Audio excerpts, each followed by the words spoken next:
Hi hello ನಮಸ್ತೆ welcome to ಗೊಂಬೆ ಲೋಕ. ಇವತ್ತು ಬೆಳಗ್ಗೆಯಿಂದ ಬ್ಲಾಗ್ ಸ್ಟಾರ್ಟ್ ಮಾಡ್ತಾ ಇದ್ದೀನಿ. ಇದು ಶಿವರಾತ್ರಿ ಹಬ್ಬದ ಬ್ಲಾಗ್ ಆಗಿರುತ್ತೆ. ನಾನು ಸ್ವಲ್ಪ ಲೇಟ್ ಆಗಿ ಅಪ್ಲೋಡ್ ಮಾಡ್ತಾ ಇದ್ದೀನಿ.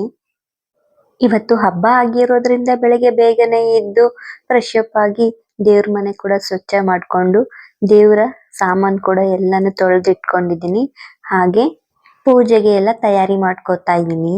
ಶಿವರಾತ್ರಿ ದಿನ ಉಪವಾಸ ಇದ್ದು ಪೂಜೆನ ಮಾಡೋದ್ರಿಂದ ತುಂಬಾನೇ ಒಳ್ಳೇದು. ಪ್ರತಿ ವರ್ಷ ಕೂಡ ನಮ್ಮ ಮನೇಲಿ ಎಲ್ರು ಉಪವಾಸ ಇದ್ದು ಪೂಜೆನ ಮಾಡ್ತಾರೆ.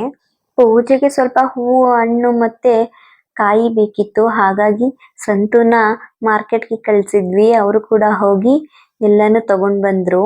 ಸಂತು ಹೇಗೆ ಅಂದ್ರೆ ಯಾವ್ದೇ ಪೂಜೆ ಬಂದ್ರು ಸಂಕಷ್ಟಿ ಅಥವಾ ಏನೇ ಬಂದ್ರು ನಾನು ಉಪವಾಸ ಇದ್ರೆ ಅವರು ಕೂಡ ಉಪವಾಸ ಇರ್ತಾರೆ. ಬೇಡ ನಿನ್ಗೆ ಆಗಲ್ಲ ನೀನ್ ಇರ್ಬೇಡ ಅಂತ ಅಂದ್ರು ಕೇಳಲ್ಲ ಅವರು.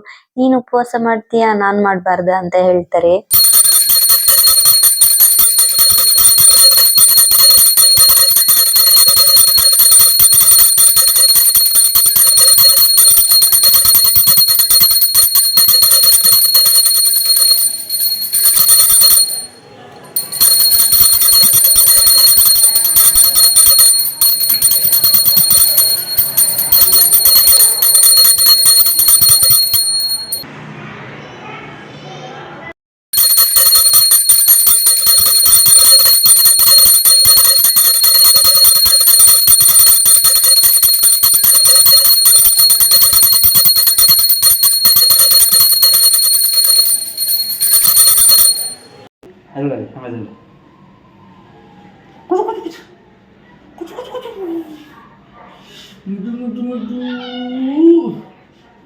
ಗೊಂಬೆ ಗೊಂಬೆ ಏನ್ ಮಾಡ್ತಿದ್ದಿ?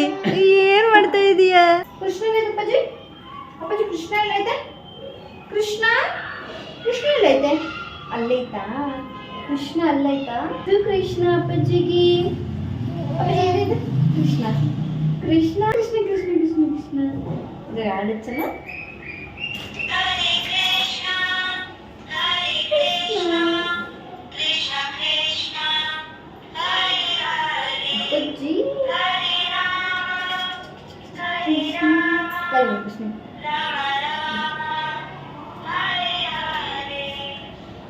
ಗೊಂಬೆನ ಸ್ವಲ್ಪ ಹೊತ್ತು ಆಟ ಆಡ್ಸಿ ಅವಳು ಕೂಡ ಮಲ್ಕೊಂಡ್ಲು.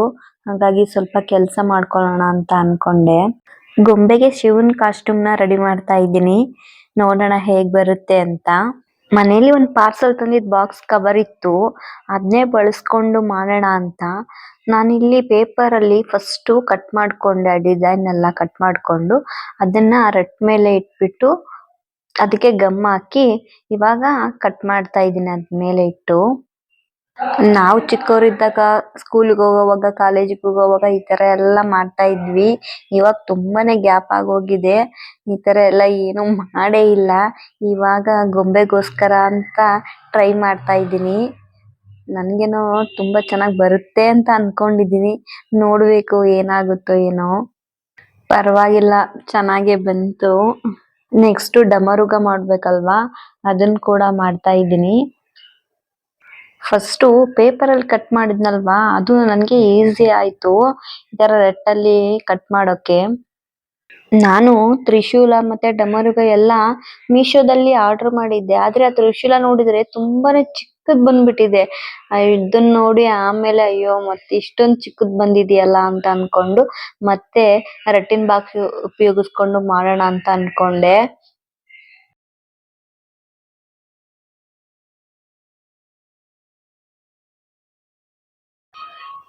ಆ ತ್ರಿಶೂಲ ಎಲ್ಲ ರೆಡಿ ಮಾಡಿದ್ನ ಅದಕ್ಕೆ ಪೇಂಟ್ ಹಾಕ್ಬೇಕು ಅಂದ್ರೆ ಅದ್ ಯಾಕೋ ಸರಿ ಅನ್ಸ್ಲಾ ಇಲ್ಲ.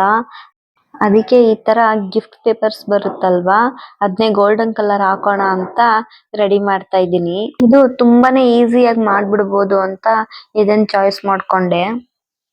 ನಾವ್ ಏನೇ ಆನ್ಲೈನ್ ಆರ್ಡರ್ ಮಾಡ್ಕೊಂಡ್ರು ಈ ತರ ನಮ್ ಕೈಯಾರೆ ಏನಾದ್ರು ಮಾಡಿದ್ರೆ ಅದ್ರ ಖುಷಿನೇ ಬೇರೆ. ನಾನಿದು ಬೇಗನೆ ಆಗೋಗುತ್ತೆ ಅಂತ ಅನ್ಕೊಂಡೆ ಆದ್ರೆ ಯಾಕೋ ತುಂಬಾನೇ ಟೈಮ್ ತಗೊಂತು. ನಾನ್ ಅದಕ್ಕೆ ನೈಟ್ ಎಲ್ಲ ಮಾಡಿಟ್ಕೊಳ್ಳೋಣ ಅಂತ ಅನ್ಕೊಂಡೆ ಆದ್ರೆ ನೈಟ್ ಆಗ್ಲೇ ಇಲ್ಲ. ಅದಕ್ಕೋಸ್ಕರ ಮಾರ್ನಿಂಗ್ ಬೇಗ ಎದ್ದು ಪೂಜೆನೆಲ್ಲ ಮುಗಿಸಿ ಸ್ವಲ್ಪ ಹೊತ್ತು ಅವಳನ್ನು ಕೂಡ ಮಲಗಿಸಿ ಸ್ಟಾರ್ಟ್ ಮಾಡ್ಕೊಂಡೆ. ಗೊಂಬೆ ಎದ್ದೇಳೋಷ್ಟ್ರಲ್ಲಿ ಇದನ್ನೆಲ್ಲ ಮುಗಿಸ್ಬಿಡ್ಬೇಕು, ಇಲ್ಲ ಅಂದ್ರೆ ಅವಳು ಇದನ್ನೆಲ್ಲ ಮಾಡಕ್ ಬಿಡೋದೇ ಇಲ್ಲ ನನ್ಗೆ. ನಾನು ಇದನ್ನೆಲ್ಲ ರೆಡಿ ಮಾಡ್ತಾ ಇದ್ನಲ್ಲ, ಸಂತು ಹೇಳ್ತಾ ಇದ್ದಾರೆ ನಿನಗೆ ತುಂಬಾನೇ ಪೇಷನ್ಸು, ನನಗಂತೂ ಇಷ್ಟೊಂದು ಪೇಷನ್ಸ್ ಇಲ್ಲಮ್ಮ ಅಂತ. ನಾವ್ ಇದನ್ನೆಲ್ಲ ರೆಡಿ ಮಾಡೋವಾಗ ಟೈಮ್ ತಗೊಳುತ್ತೆ ನಿಜ, ಆದ್ರೆ ಒಂದ್ಸರಿ ಇದೆಲ್ಲ ಆದ್ಮೇಲೆ ರೆಡಿ ಆಗಿರೋದನ್ನ ನೋಡಿದ್ರೆ ತುಂಬಾನೇ ಖುಷಿ ಆಗೋಗುತ್ತೆ. ಮನೇಲಿ ಚಿಕ್ಕ ಮಕ್ಕಳಿದ್ರೆ ಅವ್ರ ಫೋಟೋ ಶೂಟ್ಗೆ ಅಂತನಾದ್ರೂ ಏನಾದ್ರೂ ಒಂದ್ ಕ್ರಿಯೇಟಿವಿಟಿ ಮಾಡ್ಕೊಂತ ಇರ್ತೀವಿ, ಇಲ್ಲಾಂದ್ರೆ ನಾವೇನು ಮಾಡೋದೇ ಇಲ್ಲ. ಗೊಂಬೆ ಬಂದಾಗಿಂದ ನಾನು ಏನಾದ್ರೂ ಒಂದ್ ಈ ತರ ಮಾಡ್ತಾ ಇರ್ತೀನಿ. ನನಗೂ ಒಂದ್ ಚಾನ್ಸ್ ಸಿಕ್ಕಿದೆ ಇವಾಗ ಈ ತರ ಎಲ್ಲ ಕ್ರಿಯೇಟಿವಿಟಿ ಮಾಡಕ್ಕೆ. ಫೈನಲಿ ತ್ರಿಶೂಲ ರೆಡಿ ಆಯ್ತು, ನೋಡಿ ಎಷ್ಟು ಚೆನ್ನಾಗ್ ಬಂದಿದೆ ಅಂತ. ಇವಾಗ ಡ್ರೆಸ್ ರೆಡಿ ಮಾಡ್ಬೇಕು, ಅದಕ್ಕೆ ಮೀಶೋದಲ್ಲಿ ಈ ತರ ಕ್ಲಾತ್ ನ ಆರ್ಡರ್ ಮಾಡಿದ್ದೆ. ಬಟ್ಟೆ ಕೂಡ ತುಂಬಾನೇ ಸಾಫ್ಟ್ ಆಗಿದೆ, ತುಂಬಾನೇ ಚೆನ್ನಾಗಿದೆ. ಒಂದ್ 3 ಮೀಟರ್ಸ್ ಏನೋ ಬಂದಿತ್ತು, ನನ್ಗೇನ್ ಅಷ್ಟೊಂದೇನ್ ಬೇಕಾಗಿರ್ಲಿಲ್ಲ, ಬಟ್ ಅದು ಇದ್ದಿದ್ದೆ 3 ಮೀಟರ್ಸ್ ಮಿನಿಮಮ್, ಹಾಗಾಗಿ ತಗೊಂಡೆ. ಗೊಂಬೆಗೆ ಎಷ್ಟ್ ಬೇಕೋ ಅಷ್ಟೇನೆ ಕಟ್ ಮಾಡ್ಕೊಂಡಿದೀನಿ. ನೋಡಿ ಡಿಸೈನ್ ಅಲ್ಲಿ ಎಷ್ಟ್ ಚೆನ್ನಾಗ್ ಬಂದಿದೆ ಅಂತ. ಗೊಂಬೆ ನೋಡಿ ಅಲ್ಲಿ ಆಟ ಆಡ್ತಾ ಇದ್ದಾಳೆ. ಮನೇಲಿ ಒಂದ್ ಎಕ್ಸ್ಟ್ರಾ ಬೆಡ್ ಇತ್ತು, ಅದನ್ನ ಕೆಳಗಡೆ ಹಾಕಿದೀವಿ, ಅವಳು ಕುತ್ಕೊಂಡಾಗ ಬಿದ್ರು ಏನು ಆಗಲ್ಲ ಅಂತ. ಹಾಗೆ ಮುಂದಕ್ಕೆ ಹೋಗ್ತಾಳಲ್ವಾ, ಆವಾಗ ಬಿದ್ರುನು ಅದ್ರ ಮೇಲೆ ಏನು ಆಗಲ್ಲ ಅಂತ ಅದನ್ನ ಹಾಕಿದೀವಿ. ಅದ್ರಲ್ಲಿ ತುಂಬಾನೇ ಚೆನ್ನಾಗ್ ಆಟ ಆಡ್ತಾಳೆ ಅವಳು. ಮನೇಲಿ ಸ್ಟಿಚ್ ಮಾಡಕ್ಕೆ ಮಷಿನ್ ಇರ್ಲಿಲ್ಲ, ಹಾಗಾಗಿ ನಾನು ಸೂಜಿಯಿಂದನೇ ಹಾಕ್ತಾ ಇದೀನಿ ಹೊಲಿಗೆನ. ಜಾಸ್ತಿ ಹೊತ್ತೇನಾದ್ರೂ ಹಾಕಲ್ವಲ್ಲ, ಜಸ್ಟ್ ಫೋಟೋ ಶೂಟಿಗೆ ಅಷ್ಟೇ ಅಲ್ವಾ, ಹಾಗಾಗಿ ಸೂಜಿ ದಾರದಿಂದನೇ ಹೊಲಿತಾ ಇದ್ದೀನಿ. ನಾನು ಆನ್ಲೈನ್ ಅಲ್ಲಿ ನೋಡ್ದೆ ಈ ತರ ಡ್ರೆಸ್ ಸಿಗುತ್ತೇನೋ ಅಂತ, ಆದ್ರೆ ಚಿಕ್ಕ ಮಕ್ಕಳಿಗೇನು ನನ್ಗೆ ಸಿಗ್ಲಿಲ್ಲ. ಎಲ್ಲ 2 ಇಯರ್ಸ್ 3 ಇಯರ್ಸ್ ಮಕ್ಕಳಿಗೆಲ್ಲ ಇತ್ತು, 1 ಇಯರ್ ಬೇಬಿಗೆ ಯಾವ್ದು ನನಗೆ ಸಿಗ್ಲಿಲ್ಲ. ಹಾಗಾಗಿ ಕ್ಲಾತ್ ನ ತರಿಸ್ಕೊಂಡು ಮನೇಲೆ ರೆಡಿ ಮಾಡೋಣ ಅಂತ ಅನ್ಕೊಂಡೆ. ಹೇಗ್ ರೆಡಿ ಮಾಡೋದು ಅಂತ ಕನ್ಫ್ಯೂಸ್ ಇತ್ತು ನನ್ಗೆ, ಹೇಗ್ ಬರುತ್ತೋ ಏನೋ ಅಂತ ಅನ್ಕೊಂಡೆ. ನೋಡೋಣ ಒಂದ್ಸರಿ ಟ್ರೈ ಮಾಡೋಣ ಅಂತ ಮಾಡ್ದೆ, ಚೆನ್ನಾಗ್ ಬಂತು. ನಿಮಗೆ ಹೇಗ್ ಅನಿಸ್ತು ಅಂತ ಕಮೆಂಟ್ ಮಾಡಿ. ಗೊಂಬೆ ಅಳತೆ ತಗೊಂಡ್ ಮಾಡಿದೀನಿ, ನೋಡ್ಬೇಕು ಅವಳಿಗೆ ಹೇಗ್ ಕಾಣಿಸುತ್ತೆ ಅಂತ. ನೋಡಿ ಆಟ ಆಡ್ತಾ ಇದ್ದಾಳೆ, ಎಷ್ಟು ಬಿದ್ದು ಆಟ ಆಡ್ತಾ ಇದ್ದಾಳೆ ಅದ್ರ ಮೇಲೆ. ಅದಕ್ಕೆ ಅವಳಿಗೆ ಈ ಕಡೆ ಕೆಳಗಡೆ ಬೆಡ್ ಹಾಕಿರೋದು, ಈ ತರ ಬಿದ್ದು ಆಟ ಆಡಿದ್ರುನು ಏನು ಆಗಲ್ಲ ಅಂತ. ಇವಾಗ ಡ್ರೆಸ್ಗೆ ಪಿನ್ ಏನು ಹಾಕೋದ್ ಬೇಡ, ಸುಮ್ನೆ ಯಾಕೆ ಅಂತ ಈ ತರ ಕಟ್ ಮಾಡ್ಕೊಂಡು ಬಟ್ಟೆಲಿ ಅದನ್ನೇ ಆ ಸ್ಕರ್ಟ್ಗೆ ಹಾಕ್ಬಿಟ್ಟು ಕಟ್ಟೋಣ ಅಂತ ಕಟ್ ಮಾಡ್ಕೊಂಡೆ. ನೋಡಿ ಇದು ಮೀಶೋದಲ್ಲಿ ಆರ್ಡರ್ ಮಾಡಿದ್ದು, ಸ್ವಲ್ಪ ಚಿಕ್ಕದೇ ಬಂದಿದೆ, ಆದ್ರೆ ಚೆನ್ನಾಗಿದೆ, ಕ್ಯೂಟ್ ಆಗಿದೆ. ರುದ್ರಾಕ್ಷಿ ಸರ ಕೂಡ ಚೆನ್ನಾಗ್ ಬಂದಿದೆ, ತುಂಬಾ ದೊಡ್ಡದೇ ಬಂದಿತ್ತು, ಚೆನ್ನಾಗಿದೆ ಇದು ಕೂಡ. ಇದು ದೊಡ್ಡದಿರೋದ್ರಿಂದ ಒಂದು 2 ಸ್ಟೆಪ್ ಹಾಕ್ಬೋದು, ಚೆನ್ನಾಗ್ ಕಾಣಿಸುತ್ತೆ. ನೋಡಿ ಎಷ್ಟು ಚೆನ್ನಾಗಾಗಿದೆ ಅಂತ ಡ್ರೆಸ್ಸು, ನನಗೇನೋ ತುಂಬಾನೇ ಇಷ್ಟ ಆಯ್ತು, ಕ್ಯೂಟ್ ಅನಿಸ್ತಾ ಇದೆ. ನಿಮಗೆ ಹೇಗ್ ಅನಿಸ್ತು ಅಂತ ಹೇಳಿ. ಫೈನಲಿ ಗೊಂಬೆನ ರೆಡಿ ಮಾಡಿದೀವಿ, ನೋಡಿ ಎಷ್ಟು ಕ್ಯೂಟ್ ಆಗಿ ಕಾಣಿಸ್ತಾ ಇದ್ದಾಳೆ ಅಂತ. ನಾವು ರೆಡಿ ಮಾಡೋಕೆ ತುಂಬಾನೇ ಕಷ್ಟ ಪಟ್ಬಿಟ್ಟಿದೀನಿ, ಅವಳು ಸುಮ್ಮನೆ ಇರ್ತಾ ಇಲ್ಲ. ಗೊಂಬೆ ಕೂಡ ಇನ್ನು ಚಿಕ್ಕವಳಲ್ವಾ, ಅವಳು ಇಷ್ಟು ರೆಡಿ ಮಾಡಿಸ್ಕೊಂಡಿರೋದೇ ಹೆಚ್ಚು.